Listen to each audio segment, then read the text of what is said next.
English. We have May Day in England. That was equivalent, no? May Day, bank holiday.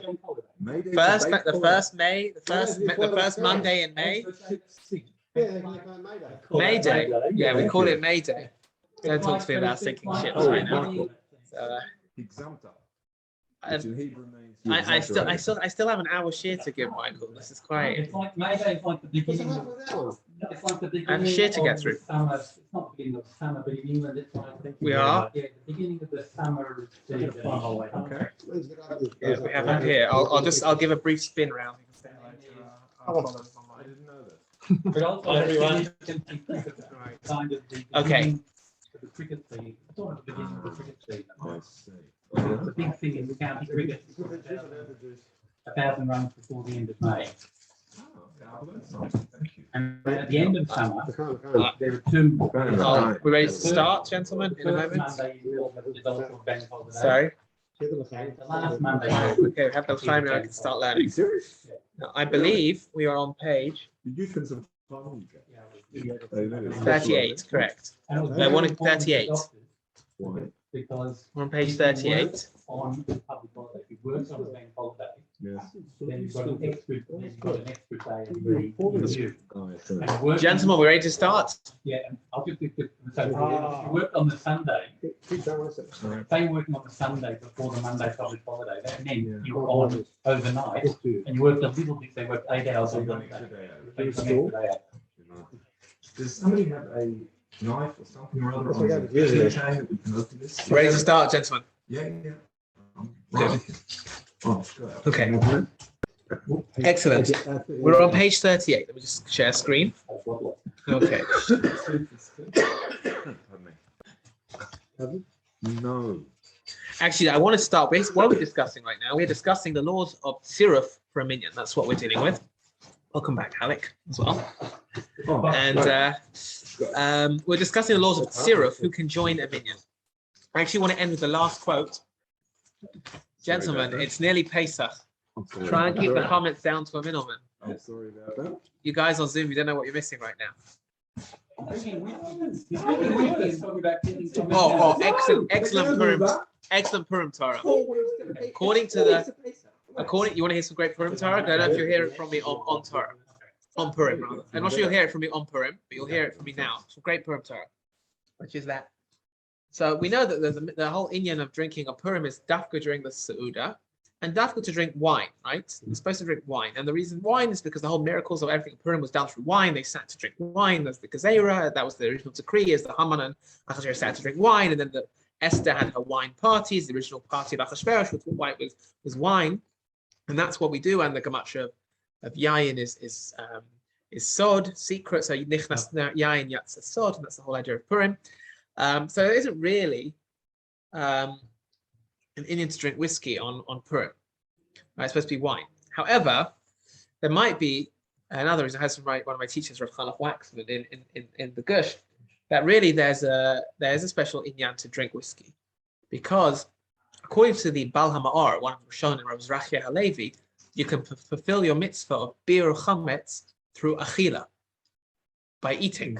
Eating is a form of bir chametz. You don't just have to burn it or just destroy it. If you eat it, that is also a kiyum, a fulfillment of bir chametz. Yeah. And we know Purim is shloshim yom kodem chag, 30 days before the chag. So, albeit there's not a mitzvah d'Rabbanan to drink whiskey on Purim, there is a mitzvah d'oraita to drink whiskey on Purim, of mitzvah d'oraita of bir chametz. According to the Bal HaMa'or, you get a kiyum d'oraita of bir chametz. 30 days kodem chag, right? So there you go. So, so the more comments that, and with that, we'll move on to Tziruf Laminion. And I'll leave the rest. You guys are welcome to pop into. We're doing our Shlichim Suda at Moti's house. You're welcome to pop in on Labasa on Purim Day for more Purim Torah. So the more comments you destroy, does that make the mitzvah bigger? Well, I go for Shir Chaz and Ish generally. I think is the way. Give you. Sorry. Don't worry. Okay. I think we might. Anyway. Yes, I wanted to quickly end with the bottom of page 37, because that's what we left off with. In general, we'll be discussing the halachic status of Tziruf for a minion, the age of the child, a katan, a child, a minor, And we saw that there's really this idea, on the one hand, that the age 13, bar mitzvah, isn't really mentioned explicitly in so many places. But the concept of puberty, shtei sa'arot, that the boy is supposed to have produced 2 pubic hairs as a sign of maturity, and that's sort of what we were discussing, that can we assume just because they're 13 that they halachically can count for a minyan? That's what we ended with last time. So I just want to go back to the bottom of page 37. We saw in the Shulchan Aruch the rule based on the Rishonim as follows, source 25. Im lo hevi shtei sa'arot, if the boy had not produced 2 hairs, afilu hu gadol b'shanim, even if he's actually a gadol in terms of his years, i.e. he's reached the age of 13. Dino kakatan, his halachic status is still a katan, ad sheyetzu rov shnotav, until he's reached middle age. Basically, he's had several years have passed, right? She'azit bareshu saris, because then he's the halachic category of a saris. It's just he doesn't produce hair. Basically, he doesn't physically mature. But you have basically the Shulchan Aruch is ruling that it's supposed to be an indication that he's actually reached maturity. The age of 13 is supposed to be an indication that he's physically matured. But the Ramah says differently. It continues there. The Ramah is midway through source 25. Haggah. Umiyu, however, says the Ramah, Ein medaktikim b'sa'arot. We're not particular to check for regarding hairs. Ella, rather, kol shehegia lichlal shnotav, as long as he reaches the required age, i.e. 13, machzakinan oto kagadol. We have a chazaka, halachic principle, that we assume that he is an adult. V'omrim le'inyan zeh mistam hevi shtei sa'arot. And then we say in this regard that we assume that he's reached physical maturity. And that's what we ended off with last time. And then we ended up with last time, just over the page, top of 38, the Mishnah Berurah had said that this is limited, this assumption of the Ramah. We assume that once they're 13, they've reached maturity, and it's an assumption. We don't actually, ask any questions. We just assume it. That is limited to Dinei D'Rabbanan. And that's what we left off with last time. If we see inside source 26, we'll just go over what we saw. Le'inyan zeh, says the Mishnah Berurah in source 26. Ritzono lama, that is to say, le'inyan tefillah, with regards to tefillah. Page 38. Regards to tefillah, shehi midrabanan, which is rabbinic. In other words, when can you follow this halachic assumption that a 13-year-old has reached physical maturity? With drabanans only, right? So a classic example when you couldn't would be maybe if they're a witness at a wedding, like an aide, right? An aide at a wedding, that wouldn't be drabanan, that would be deraita. But there's no issue for a katan really to put on tefillin if they're able to look after it. So hanachas tefillin is not an issue. 12-year-old can put on tefillin. In fact, we do, right? We start early, different minhagim, a month, 3 months. Okay. The other one, which in Yanei de Yoma is a recent thing, is Parshat Zachar. So typically, even though in Sephardi communities a katan child can get maftir and haftarah, on Parshat Zachar we're machmer, because Parshat Zachar, according to Tosfot, is a din deraita to read. The Kriya, the Torah has deraita status, so you couldn't call up a child unless you assume they reach maturity. You shouldn't call up a bar mitzvah boy for Parshat Zachar. That would be like another, because that's a deraita, it's not a derabanan. But whereas for tefillah, the Shulchan Aruch, the Mishnah Berurah is saying, based on the Ramah, that because tefillah b'tzibur is a din derabanan, therefore it's enough to follow the chazaka, and the assumption is if they're 13, they've reached maturity. So based on the Shulchan Aruch back in number 25. Based on the I'm going to just quickly for the question. Yeah. Does that mean when he says here that we don't call up a bar mitzvah, we should actually wait till his later years? I mean, what are those later years? Can you call up a 20-year-old to be an aide in the wedding, or a 30-year-old, or we're talking about? Yeah, no, I mean, it doesn't mean that you have to wait. It means somebody who's, I don't know, like looking like quite a childish bar mitzvah boy with a, very blonde with a very high voice, right? And then you wouldn't make him an aide. You wouldn't make him an aide for kiddushin. Okay. That's what this Mishnah Berurah seems to imply, because only dinei d'Rabbanan that we go by the chazak. Yeah, presumably once he's starts shaving, right? Then indication that he's reached adulthood. Okay. So that's what the Mishnah Berurah said in source 26. So even though it doesn't seem to apply to deraita laws, so the question is, what about today? Because also, not only is the Mishnah Berurah limited in Dinei D'Rabbanan to rabbinic laws like tefillah, but that's great for Ashkenazim based on the Ramah. What about the Machaber? And what about for Sephardim? Because the Machaber in the first half of source 25 had said they have to have shtei sa'arot, and it's only the Ramah who added that we don't check. So what does that mean? Sephardim do check? So let's see what the Piskei Tzurba has to say in the next source, in source 27. He says that even that, maybe we should close the door. So the Piskei Tzurba says that even nowadays, even Sephardim don't check. Even though the Ramah's one added it, even the Sephardim don't check when it comes to a minyan. So let's see in source 27. Kashana says the Piskei Tzurba as follows.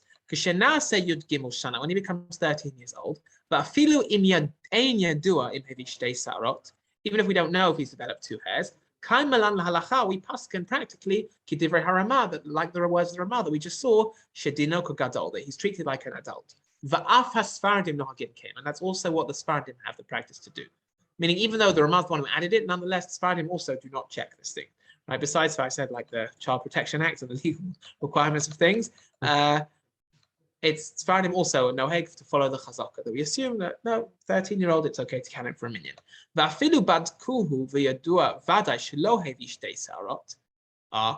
And what if for some reason they knew, it says here they checked it, but whatever, even if they knew for sure that he hadn't reached puberty, still it's okay. Nonetheless, says the Piskei Tshuva, Chashinan, we're concerned, or we assume that what happened maybe, Shahayu lo v'nashru, he had them and they fell out.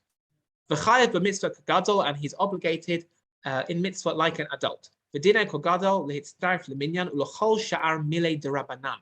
Right, and therefore his halachic status is like a gadol to join a minyan and all other rabbinic matters. Avol lola deraita. So again, the Piskei Tshuva echoes what we just saw in the Mishnah Berurah, but what he does is he extends it also to Sfardim. The Sfardim also follow the chazaka. That's the minhag, and we don't check. So you're saying that the chazaka of a 13-year-old is that he is old enough. The chazaka of A bar mitzvah is that he is old enough, so therefore they don't check one or the other because the chazaka is that a 13-year-old is older. yes. The point is that the fact that he's 13 means presumably he's reached maturity, and that's what the age reflects. Okay. So that's what we do. There's an interesting question though, which we raised earlier.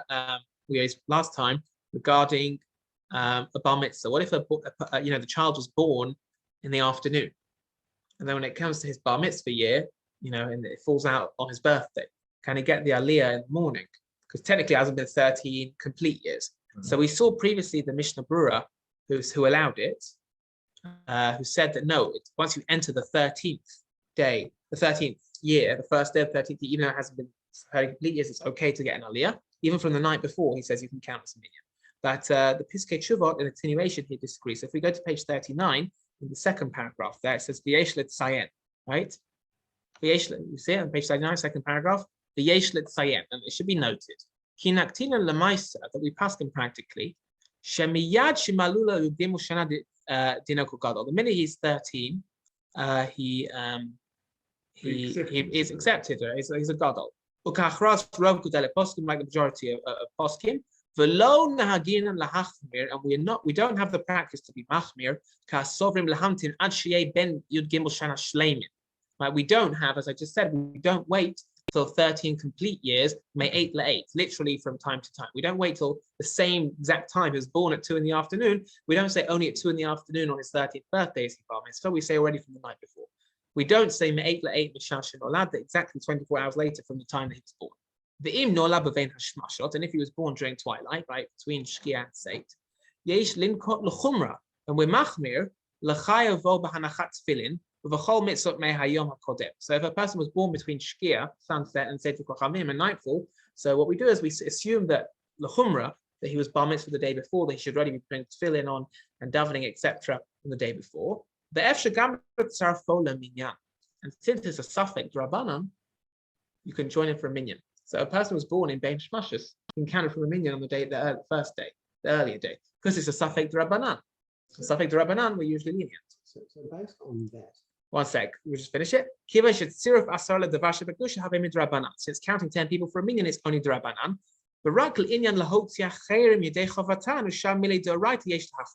Only in terms of making other people feel their obligation and other deraita matters, we're machmer to wait till the day after. So if a boy was born in Bein Hashmashus, then and you don't know what to do, so on the first day already can count for a minyan because it's a suffix drabanan, according to the Piskei Tshuva. Yes, sorry, Michael. What was your question? So you're basically on the day of, as opposed to the actual time. And if you then would take animals, there's a certain calendar date that an animal is born before that is past that date is a year old. Fruit trees up to a certain date become 3 years fruit trees. So why do they make difference for humans that why isn't there a set time? Which is if you were born before this, then so you're in the 13th year or the 12th year. I mean, why why were we different to all the other creatures or creations that were different when they actually measured exact dates within a day, the day of, as opposed to animals and fruit, which were used for, used for purpose of the Mizbeach, for sacrifice and stuff. Yeah. So why are we different? Why was we? So you're saying that read the first Mishnah in Rosh Hashanah, which says Arba Rosh Hashanah, or 4 Rosh Hashanahs. Really, it should also be a Rosh Hashanah for mitzvot, right? There's Rosh Hashanah for Malachim, Rosh Hashanah for Maaseh Behema, Rosh Hashanah for trees, Rosh Hashanah for there should also be a Rosh Hashanah for mitzvot, right? But every year, and I think it's to do with the fact that the Bar Mitzvah age reflects physical, it's supposed to be indicative of physical changes or physical maturity. Therefore, it wouldn't make sense that every person's fell on the same. It's not a standardization. 13 is supposed to represent, that's what we saw previously, that actually an assumption that physical maturity has been reached. And we do require both. We require 13 and physical maturity. It's just a question of the monthly to check, as opposed to just having hit a quota, the number of years. Right, can you imagine having one bar mitzvah every year, just the same parsha every year? Yes. But we learned previously that in regard to bar mitzvahs, in fact, Maloi Shloshes Reshon, but to complete the 13 years, the Yom Echad. So what do we do with this Yom Echad? So the Mishnah Berurah there wrote, Lav Dafke Yom Echad. He picked it up. There you go. He said, no, it doesn't mean really Yom Echad. It means when you get to it means when you get to the birthday. Right. Okay. So basically, we've seen that typically we're not the convention is that we're makel, we're lenient, we don't ask questions. Certainly when it comes to Drabanans and Deraitos, though, we are machmir. And similarly, again, just to read here at the end of source 28 in the bold, right? Rav Mordechai Eliyahu similarly says that you don't have to wait till exactly the moment he was born, 13 years later, but rather from already the night before his 30th birthday, you can already count for things. So in the end of source 28 there in the bold, says there are those that say once he reaches 13 one day, and again that means his 13th birthday. We have a halakhic assumption he's reached puberty. So again, the minhag is to be lenient, that we always assume that once they've reached so we see here even Rav Mordechai Eliyahu, obviously a Sephardi, is saying again like the Ramah. So we don't check these things. And that's the assumption. Therefore, we count bar mitzvah boys for minyanim, and we don't ask any questions. Okay, so we've spoken about age. Now we spoke about minors, right? What about we assume this, and that depends on the minyan and whether the air conditioning's on and how hot it is in the room. But what if one of the people in the minyan is asleep? And that's the next section, page 40. What if one of the people is asleep? A serious question, and there'll be a serious answer to it. Can you count a sleeping person as one of the 10? And guess what? Turns out maybe you might be able to in certain circumstances. Let's see. Sorry? Why wake him up? Yeah, don't wake the beast. It's a dangerous thing sometimes. Sorry? Excellent. We're not even talking about in a drasha here. We're talking about, the guy, no one woke him up after, he spoke up between Shachrit and Musaf, and then they carried on, he's fast asleep. So what do? But let's see what the Shulchan Aruch says in source 29. On page 40, source 29. Shulchan Aruch rules. If one of the 10 was already davening by himself, so for whatever reason, there's only 10 of them, right? 7 a.m. right? Tomorrow morning. And we need people, right? So the plug for 7 a.m. 7 a.m. And one of them is already gone ahead, so he's in his Amida, can't answer. That he can't answer main to the chazan because he's already in his Amida. Or Shahu Yashem, or one of them the minion is asleep. Afilu Hachi mitzdaref him. Even so, he joins with the minion. So according to this Seif and the Shulchan Aruch, someone who's asleep joins the minion even though they can't actually answer, they are okay. So does that say that he began to pray and then fell asleep, or is it that he was asleep? No, it says there are two options. Either somebody, we're talking about somebody who's unable to answer. There's an inability to answer, either because he's already in his Amida, because he went ahead, and the same thing would be true, by the way, if he's taking a long time over his Amida, and he's still in his Amida, so he can't answer, or he's asleep, meaning he's unable to answer. Even so, this is also important, this whole discussion now in terms of how many people do you have to wait for for Chazarat Hashatz before you can answer. You have to wait for 9 or not. So according to this, if he's in his Amida, he doesn't answer, it's okay. However, this seems to contradict what the Shulchan Aruch says elsewhere in source 30. In a different siman, and see if in Orach Chaim, in source 30, he says as follows, which contradicts. When the Chazan repeats the tefillah, right, Chazarat Hashatz, im ein tet mitkavnin levirchotav, if there are not 9 people paying attention to his brachas, krarov liyot birchotav levatala. It's practically a bracha levatala. It's practically a bracha in vain. If there are not 10 people who are listening, obviously, and answering amen. Lachen, therefore, kol adam yaseh atzmo ki'ilu ein tet zulato. Everyone should act or treat himself as if there are not 10 unless he himself answers. V'chaven lebrikat hachazan, and pay attention to the chazan. So again, it's this idea that here all 9 need to be answering, paying attention. The chazan and 9 others. That seems to contradict what we saw in source 29, where elsewhere the Shulchan Aruch had said that if one of them is asleep, so they can't answer, it's okay. Here he seems to say, no, you have to have kavanah and listen and answer amen.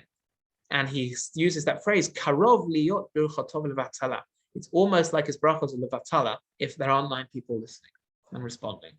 So how do we deal with this stira, with this contradiction between the 2 sifim in the Shulchan Aruch? So there are a couple of different suggestions as to how to resolve this contradiction, whether or not you actually need 9, and when it is okay if somebody's asleep. So this first suggestion is source 31, that is that of the Drisha, one of the commentators, who says that really the Shulchan Aruch is differentiating just between what is ideal and what is b'diavad. Ideally, you have to have 9 people answering. B'diavad, if one of them's asleep, it's okay. And that's what he says here. If we look at source 31, Katav Beit Yosef, right? Beit Yosef, the author of the Shulchan Aruch, wrote, Karov, it's close. It's almost as if you've done a bracha levatala. It's almost as if you made a bracha in vain if there aren't 9 people answering. Avalo mamash.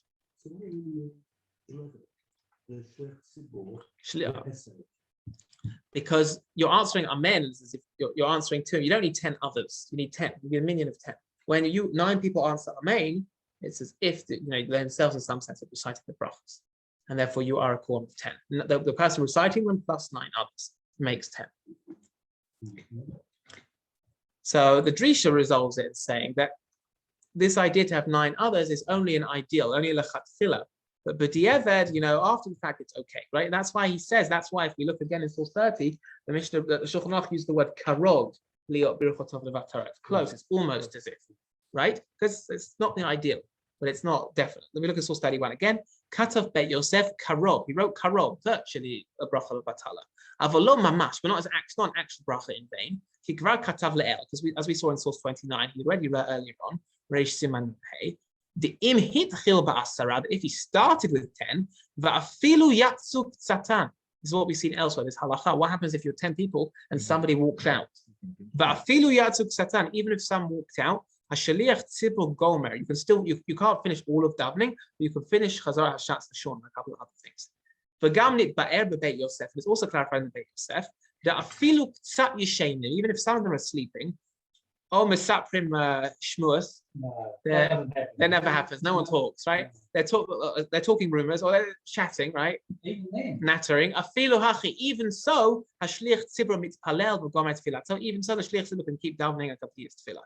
So how does the Drisha answer the contradiction? He says the ideal is it has to be 9 people answering, but diavad, it's okay if a couple are asleep or not answering. But the ideal is 9, but diavad, it works. And the bare minimum we would go to typically is 6 answering. So the minimum is 6. Yeah, according to the Drisha, we're going to see that others don't even allow that. So that might answer my question, but most of our 7, 8, and often have 10 exactly, and I've heard 6. What is the required number of people that have to finish Monasra to the Chazan? So according to the Drisha, the ideal is 9 others, but Chazan plus you have to wait to everyone. Yeah. And B'diavad 6. But certainly not less than 6. Yeah. So 6 including, never less than the 6. Yeah. So 6 plus 3 done. Yeah. No. 5 plus 3 done. 5. 1,000 plus 5. 1,000 plus 5. So you can commence when you've got 5 others. 5. 1,000 plus 5. According to the Drisha, then it's majority of the minion. You've got Chazan plus 5 is 6. So then you have the majority of the minyan also. So if 4 people are still in the Shemona Esrei. But good, we're going to see that, and that's the ideal. We're going to see that now. Sorry to burst your bubble. It wouldn't be popular. That's why I don't. They should. I agree. I agree. What you should do, but just the Rosh Kol. What do I know? Just the Rosh Kol of the organization. You have to ask the senior rabbi if you want. You are the senior rabbi. No, I'm a rabbi. I'm a rabbi. I'm also the least senior rabbi. So there you go. No. Okay. We say that. So that's what we see. Sorry. So you also have to understand that might also be a gezerah she'ein hatziva yocholim la'amod ba. Then they might not be able to, if you tell people then you have to wait for 9. Why do you think I take so long over davening when I go to 7 o'clock? Because I'm hoping that you wait for me. Then it will be all right. I know. Well, that happened once, but the cousin was told not to do it again. Yeah, by me. So don't wait. You don't wait. You don't wait. In here you can wait for me maybe, but not in the other shults. You don't wait. Wait for the halacha. So it's 6, but 9. So 6. That's the problem. But what we're going to see though. So there are others who say. So answer number 1 was the drisha. The drisha had said that the ideal is to wait for 9 others. But b'diavad, it's if you don't, that's okay. And that's why b'diavad, if somebody's sleeping, it's okay. Or if someone's in that meter, it's okay. It's not ideal though. The Magen Avraham brings a different suggestion that no. In fact, it's just in Achanami it is a stira, but we follow the earlier ruling. It's a contradiction, but we follow the earlier ruling that it's enough with 6, basically. We look at source study 2. But Katav Maharil, the Maharil writes, Afal Gav to Katav Harosh, even though the Rosh writes the Ba'inan that we require Sheyechavnu Tisha, the shit of the Rosh, right? That you have to have kavan of 9 others. The Birkat Hashatz, the Chazan's brachas, Kamosh Katav, and like the Shulchan Aruch himself wrote, the Siman Kuf Kaf Daled, Sif Daled, Lo Nagin an Hachi. We don't have this practice, says the Magen Avraham in the name of the Maharil. Why? Because we've seen that Afilu Misha Mesiach ve'eno Shemeh Mitzdarek. Even someone who's talking, right, as not listening, still joins. So the Magen Avraham, citing the Maharil, brings a more lenient opinion and says that it's no ideal and we don't follow the more stringent version of the Shulchan Aruch, we follow the more lenient one. But then comes along the Lubavitchers, right? The Shulchan Aruch Harav comes along, right? Balatanya and says, no. It's not like the Drisha that ideally you need 9 plus 1, but b'diavad it's good enough. Nor is it like the Magen Avraham who's just straight out lenient. But rather, the Shulchan Aruch in Nun Hey was talking about one thing, whereas in Kuf Kaf Daled he's talking about another thing. And there are different situations. And he says as follows. He says, in source 33, we're going to read it aside. When it comes to like Mariv, where there is no repetition, it's just Kaddish, then it's enough that there's 6, the Chazan plus 5. When it comes to Chazarat Hashatz, the repetition, that Shacharis, like we have a Shacharis and Mincha, you need 9. Because Chazarat Hashatz requires a minyan of people. The Chazan plus 9 people answering Amen. So he distinguishes between tefillot, or between where it's just, there's no Chazarat Hashatz, where it's just Kaddish, versus a tefillah b'tziv, or the Chazarat Hashatz, which is supposed to be the repetition of the entire congregation when you need 9 others. So that's correct. He holds it's bracha vatala wins him, right? So I don't know if the Chabanikim, wherever it was that you said that they insist on waiting for 9, but that's what the Balatani says explicitly, and we'll read that inside in a moment. Yeah. This saying is literally amen, or is it amen? So Baruch Hu Baruch Shemo is not. Well, it's what we call. It's not ma'akef, right? It doesn't prevent. Amen is yes. Baruch Hu Baruch Shemo is more of a minhag. There are some people dafka don't say Baruch Hu Baruch Shemo. Really? A lot of the briskers, according to Rav Soloveitchik, because the tefillah b'tzibur is tefillah hatzibur. It's the tefillah of the community. And therefore, in some sense, it's supposed to be yotzeh. But Rav Soloveitchik used to stand there with his feet together. He didn't say Baruch Hu Baruch Shemo. Really? Correct. And my Rabbi Moshe Lichtenstein didn't. My Rabbi Van Lichtenstein never did. He always just said Amen. Really? Yeah, I used to stand there watching it. They stand. My Rabbi Moshe still. He stands with his feet together for Chazarat Hashatz. With the feet together. Mm-hmm. It says only Amen, not Baruch Hu Baruch Shemo. Baruch Hu Baruch Shemo is a very late enactment. It doesn't appear in the Gemara. That's why if you're in the middle of Pesukei Zimra, you can't answer Baruch Hu Baruch Shemo or Brich Hu, because they're post Gemara. Okay. And it's Efsek, great. So but also not only that, it's Efsek. And if you want to be yoked to the bracha, we don't say Baruch Hu Baruch Shemo. The whole idea of saying Baruch Hu Baruch Shemo is you're giving praise to Hashem's name. But you don't want to do that if you're being Yotze from the bracha, right? If you're, say, I don't know if they announce it here, but Megillah will do. I really should not. There's no pause. So I really should not pause there. You pause for half a second when people answer, because most people do that. The minhag of most people is to say Baruch Hu Baruch Shema. Sorry, My question is. you pause for half a second. For half a second, it's okay to pause for half a second. You can't pause so long that in theory you would have finished the bracha. You know, you can't have kind of a big gap. So Rav Aaron would finish his prime. Rav Aaron lives the same words, yeah, and his son Rav Moshe does. Yep. You take 3 steps forward. He took 3 days at Kedusha. Rav Moshe does the same thing. He still does, at least up to 4 months ago, because I sat behind him. Oh, really? So he takes. Yeah. So he goes back 3 steps, but only takes 3 steps forward. Well, that's what I do. It's what most of us do. It's the ideal, unless there's a particular reason a person needs to step forward earlier. But yes, so the Baruch Hu Baruch Shema is like a later thing, but the Amen is really the issue. So let's read the Shulchan Aruch Harav inside, right? The Balatanya, he's the most machmir of the 3 positions. So again, we had the Drisha and person, right? We said that that the ideal is 9 always for Davar Shebik Dusha, but the Eved it's okay with less. Then we had the Magen Avraham quoting the Maharil. You said no, there's a machloket, a steer or contradiction in the Shulchan Aruch, and the minhag is to follow the lenient position. And now we have the Shulchan Aruch Harav in source 33, which we're going to read inside. It says you have to differentiate between different cases. If it's just Kaddish, like we do at Marev, because there's no repetition, it's enough not to have 9. But if it's Chazarat Hashatz, like after when the Chaz wants to start Shachris and Mincha, then you have to have 9 answering. So let's see it inside in source 33. Lebeit Ul Gimel Adat, he says as follows in source 33. Kol shenishar harov she'onin amen. As long as the majority remain who are answering amen, ein aniyat hamiyot ma'akevet.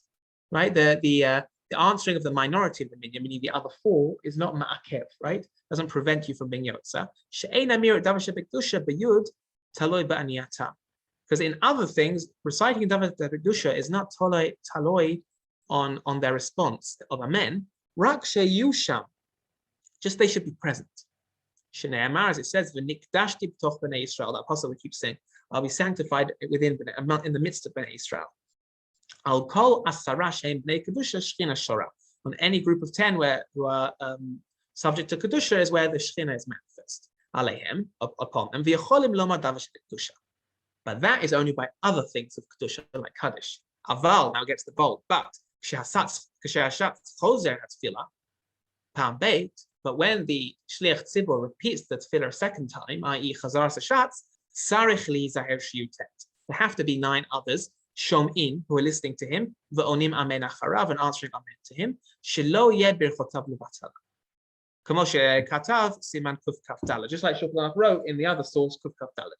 So the Shulchan Aruch Harav says that no, when it comes to Chazar Sashatz, you always have to have 9, always 9 others. Chazar, the Shliach Tzibur plus 9. So I'll let the rabbis of the 7 o'clock meeting decide what they want to do about that. But that's what Shulchan Aruch Harav rules. But the Magen Avraham doesn't do that way. But like everything, there's precedent for these things. And Hanach lehen Israel im lav neviim hen b'nei neviim hen. Right. But the point is that this is the Shulchan Aruch Harav. That's how he resolves the contradiction. Okay. Sometimes, right. Please God that we'll have enough people at the minyan tomorrow and it'll be okay. We won't have to rely on the leniency, but there is a machloka in the Achronim at the end of the day. There are those who really don't like it, and there are those who are more forgiving about it, as we've seen. Okay. So what about who we can count in terms of mitzvah observance, right? That's a big question, and it comes up in the poskim throughout the ages. Who is kosher for a minyan? We know that we're particular about certain things when it comes to, religiosity. For things like ADM, right, for witnesses and things, you require certain standards. Are the same standards required for counting people for a minyan, or is there anyone that comes to shul who says they're Jewish, regardless of their level of religiosity, we can count for a minyan? So there are different levels of people who are non-observant as well, and the halacha takes this into account. There are people who are in halacha in general. There's 2 categories: what we call the te'avon and the hachis. Someone who does things l'te'avan, which literally means out of desire, right? So I talk about a mumma ochel treif l'te'avan, somebody who eats treif the te'avan out of desire, because they have a yetzer for it. This is what the Gemara talks about. Versus someone who does it lahachis, just to stick it, to stick it to the truth, just out of spite, exactly, not because they're struggling with it. And typically, we tend to put people in the category of te'avan, anyone who, that's just the way I brought up. This is what we do at home. We put them in that category at the very most. So let's see this in this discussion inside in the Beit Yosef, in terms of categorizing different people who perhaps are not religious, and people who are not religious versus people who are really not religious, basically. Let's put it that way. Can I just say this? Yes. I have a huge problem with this whole sugya. I always have that. Because the problem in determining who's religious, amongst other things, is that if he wears a black hat or a big kippah guy and he davens and he looks from, he is from. But if he's a ganov or he's been suggested improper behavior with a wife or anybody else for that matter, we're not so much with there. I think it's a very slippery slope, this, to me anyway. I think it's very problematic. Well, point noted. But we'll just learn the sugya and then people can make their own conclusions. Your point is noted. Okay, so let's see what the Beit Yosef says when he sort of summarizes the sugya in source 30. But I have neither a black hat nor a big kippah, but I hope you count me for them. Sorry, you can lend me both. Thank you. Something that troubles I'm all right. So let's. Because we can start to judge. But what I think we're going to see now is going to help us, which is that what we have to see now also there's something sort of circumstantial up there versus deliberate. Incapable of for intellectual reasons or other reasons they can't observe, as opposed to don't observe. That's the different category which we've discussed a little bit previously. We're not going to discuss now, which is terms of somebody who has a level of doubt that we discussed in the past. We're not going to get into right now. That's a different topic, right? We weren't here last week at Salah, so yeah. There you go. You have to catch up. There you go. Okay. But okay, let's discuss the different levels here in source 34 in the Beit Yosef. So he quotes the Sefer HaManhig as follows in source 34. Katav Sefer HaManhig. It's written in the Sefer HaManhig, Simon Ayin Tet. Va'adam shu avarian, person who's literally a sinner, right, commits a veirot.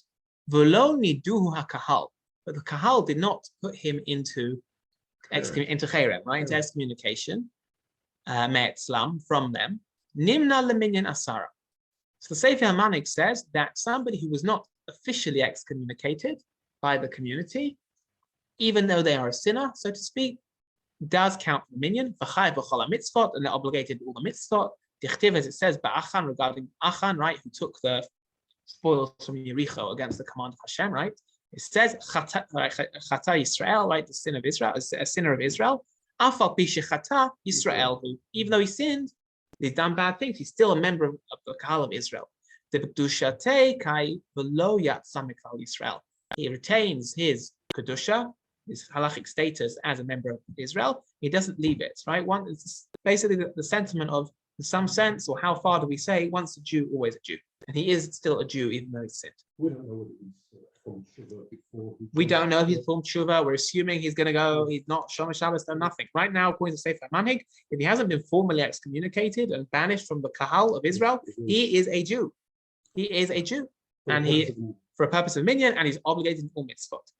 Aval, but says the Sefer HaManhig, the next bold then we'll study for, im niduhu me'etzlam, if they actually formally excommunicated him from among them, eino mitzdarif la'asara, he cannot join the minyan, v'lo l'kol davar she'kedusha, nor for any other matter of kedusha, right? That way you require a minyan. She'im mitzdarif, because if he joins, ma ho'ilu b'takanatam, she'evdiluhu me'agudatam. If such a person could join him, so has been formally excommunicated, could join a minyan, then what did the excommunication help if they join them to become band of 10? Kach katav Rashi al Shana, so that's the name of Rashi. He quotes in the Sefer HaManhig that what matters is the formal excommunication. That's the first opinion we're going to see. So the fact that the Sefer HaManhig refers to a formal excommunication, I presume it's some sefer or some parashan from Middle Ages. Sefer HaManhig, yes. Right. No, but Sefer HaManhig is from the Rosh Hashanah. We're still in the beginning of the last century. Spinoza was excommunicated. We still have, I mean, in some sense, we have minor senses of cherem. You know, I'm not talking about when someone writes a controversial book. Yeah. I mean, you know, Somebody doesn't. Saravan gets, Saravan gets, or refuses to give a get. The Beis Din will put out a seruv, right, saying such and such a person, don't count him for a minion, don't buy from him. That is what a cherem is. The closest thing we have to it today. But with that exception, by and large, it's not used today. By and large, it's not used used as for seruv gets, correct. Because we don't, because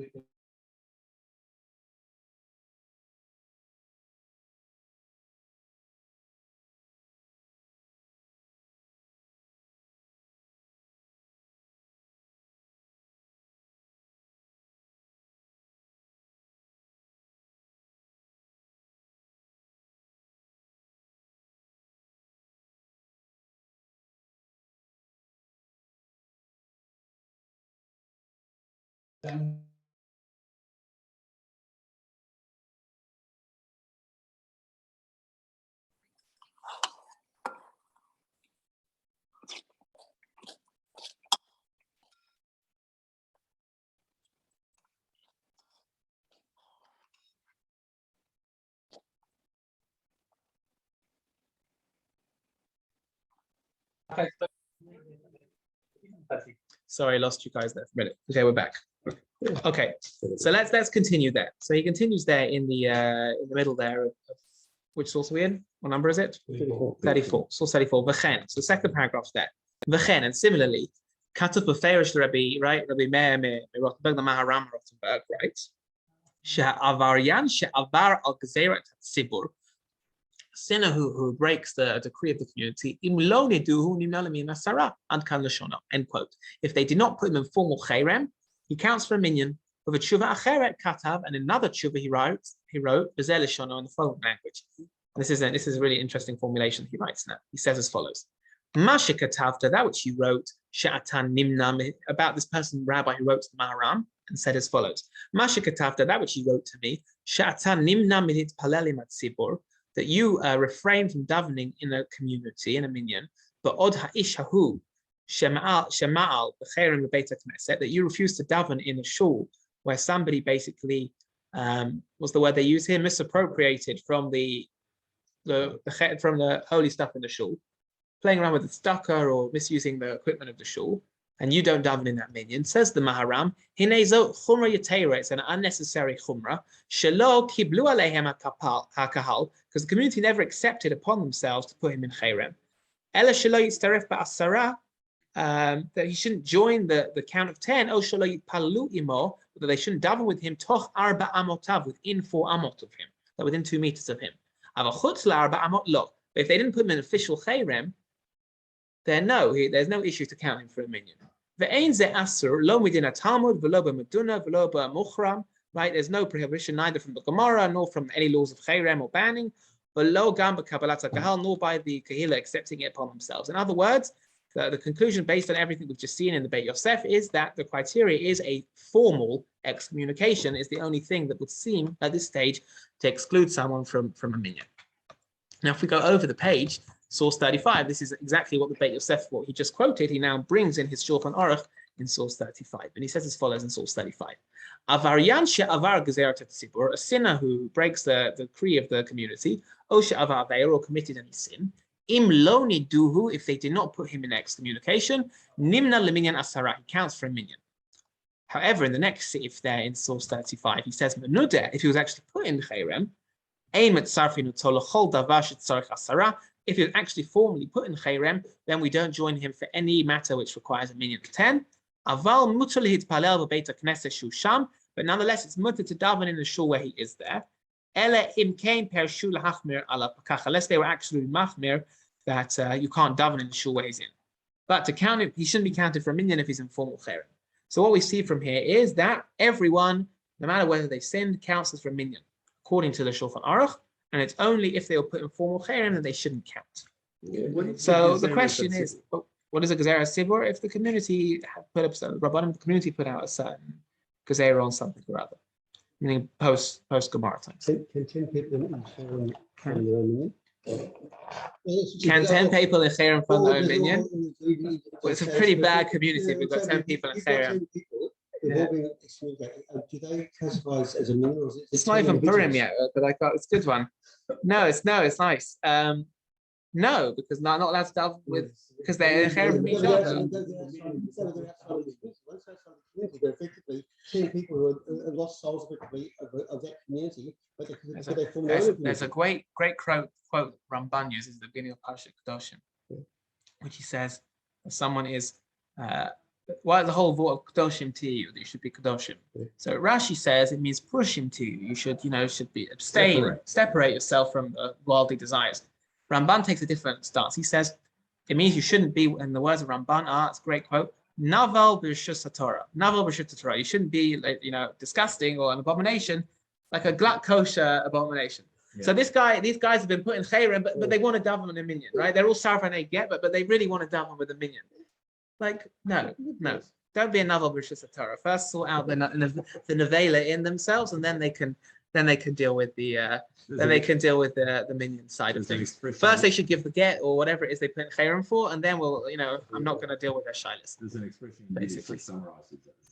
An expression in Yiddish. Oh no, here we go. Really, It describes such a person, a chazam mit stram. There we go. So Ramban already in the 1200s formulated it. It's a great phrase in beginning of Parshat Kedoshim. Naval b'shus Torah. Don't be abominable with a glut kosher abomination. A glut kosher abomination. Mahadrin abomination. Yeah, Okay. So if this all seems very clear cut, that basically, as long as there's no formal chayrim, we count everyone for a minion. So what's this whole idea about stringencies, right? We said that you're once a Jew, always a Jew. So where does it come out? This whole idea maybe about people who don't keep Shabbos in public that we shouldn't count. Now, where does this all come from? So we move to the next source, in the Mishnah Berurah in source 36, that sheds light on this idea. And he says as follows in source 36, says the Mishnah Berurah, based on the Shulchan Aruch we just saw. He says, Katach Pri Megadim, the Pri Megadim, one of the commentators on the Shulchan Aruch, writes, Dafka Aveira she'avar le'te'avam. This leniency to count anyone who wasn't put in chayrim, that's only somebody who did the Aveira, as I said, le'te'avan, based out of desire. They succumbed to the desire, but not because they hate Judaism. Avalahachis, for somebody who does it just out of spite, to anger people, afilu b'davar echad, even if they do it in one manner. One thing, I don't believe in X. I think such a halacha was outdated, therefore I refuse to do it. Not because they don't want to do it, but because they refuse to do it out of spite. O shehu mumar la'ovodat gilulim, or they are mumar, right, an apostate in the sense of avodah zarah, they're idol worshippers. O lechalel Shabbos b'farhesia, or they publicly break Shabbos. Dino ka'akum ve'eno mitzdarif. Their halachic status is like a non-Jew, and they do not join a minion. So the Pri Megadim says, now he's put a spanner in the works, right? Changed everything we've seen until now. That if they're a machal Shabbos farhesia, or they're a mumar lahachis, right? They do things deliberately, not out of just desire, but out of spite. They don't count for a minion, even if there's not been a formal chayrim. So that definition of the Talmud you mentioned, that would not apply for machal Shabbos. Right, the Gemara says independently that Machal Shabbos farhesia dino ka'akum. Right, that somebody who breaks Shabbos, some respect, is considered like a non-Jew. Somebody who publicly desecrates Shabbos. Machal Shabbos farhesia. And then there's discussions about what that means nowadays. If hopefully we might get to, we'll see. But that's what the Pri Megadim says in the Mishnah Berurah quotes here.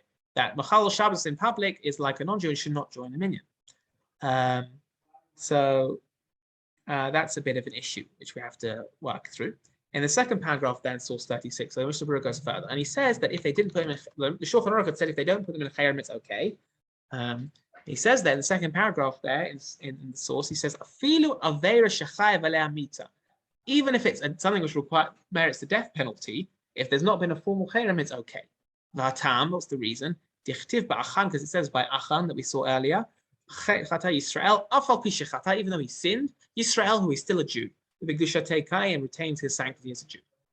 Right? What about the Karaites? The cult, the sect called the Karaites. They never join a minion. Because they don't acknowledge the oral law. Anyone who denies the oral law cannot join a minion. So we clearly do have various exceptions to the rule that the Mishnah Berurah has cited, where we don't require a formal chayrim. Somebody who's Machal Shabbos Barhesia, the Pri Megadim, which the Mishnah Berurah cites, says he's not supposed to count it for a minyan. So the question is, do we do this? Is this a practice still today? Now, the Yalkut Yosef here takes a bit of a hard line on this. He says we should not really be counting people who are not Shomer Shabbos for a minyan. If we look at source 37, he says, you should not join to count for a minyan someone who publicly breaks Shabbos. For example, for example, that he does malacha, which is biblically prohibited, in front of 10 Jews together. And included in this is anyone who drives in public on Shabbos comes under that category, says the Yalkut Yosef. Okay, so he doesn't allow it really. He says, there are those who are lenient at times of need, great need, and especially especially with Mariv, because there's no repetition. So there's more reason to be lenient, because we've already seen previously, like with the counting of how many people you need to answer. Chazara Hashatz is more serious. There in the brackets. Those who are lenient at a time of great need to count somebody who is publicly a Machal Shabbos, they have what to rely on. So they're saying that really the only basis for not being able to daven or being part of it as a shlichut or being part of a minyan is if you were Machal Shabbos as opposed to being anything else you may have done.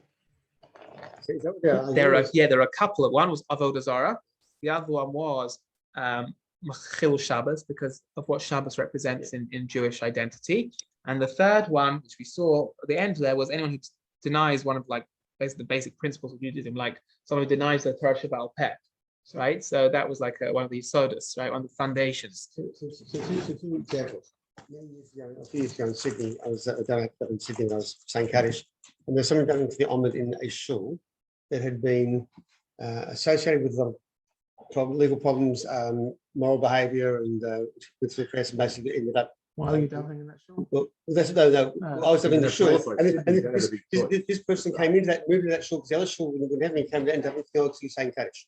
And most were objected to it, but he said, well, he has no one's executed, no one stopped him saying he was Shomer Shabbos, but he's also been accused of all these, and also found guilty. Yeah, so the second thing is to draw the parallel. There's my favorite things is about gangsters. One of the gangsters in the time of in the 30s was a Shomer Shabbos Jew who was a hitman. But he never killed anybody on Shabbos because he was Shomer Shabbos. This is mentality. I mean, this guy killed 6 days a week. But he never shot anybody on Shabbos. I told you that's the Ramban. Novel B'Shut Torah. That's even worse than B'Shut Torah because he's killing. He's not even B'Shut Torah. Some guy who's got the right to the onward, who's been charged with and been accused of certain activities. So we saw what the Beit Yosef had quoted, but we saw what the Beit Yosef had said. You can't count them for a minyan, but you shouldn't stand within their dalad amot. If there's a minyan without them, you don't have to walk out. As long as there's a minyan without them, you don't count them.